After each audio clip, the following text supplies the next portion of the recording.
Hello guys! For today's video, mag-prepare po tayo ng milky jelly with mais. Ang mga ingredients ay 1 can ng mais, 1/2 cup ng sugar, 1 pack ng gelatin, 1 can or tube ng condensed milk, 1 can evaporated milk, at 4 cups of water. First guys, tunawin muna natin ang 1 pack na gelatin sa ating mga tubig. Pag natunaw na guys, pwede na natin isalang sa ating mga kalan at antayin kumulo. Pag kumulo na guys, pwede natin ilagay ang ating condensed milk, evaporated milk, at ang ating sugar. Halo-haloin lang guys at antayin ma-mix well. Pag na-mix well na guys, hayaan naman natin itong kumulo.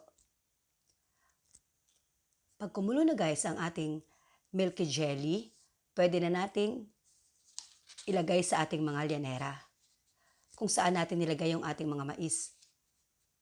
At antayin itong lumamig. Pag malamig na guys, pwede na natin ilagay sa ating mga chiller or sa ating mga refrigerator for at least 4 hours. After 4 hours guys, voila! Ready na ang ating milky jelly with mais. Yan ang ating merienda for today. Try nyo na guys, madali lang diba? Yummy pa! Thanks for watching guys. Ingat po kayong lagi. God bless. Bye!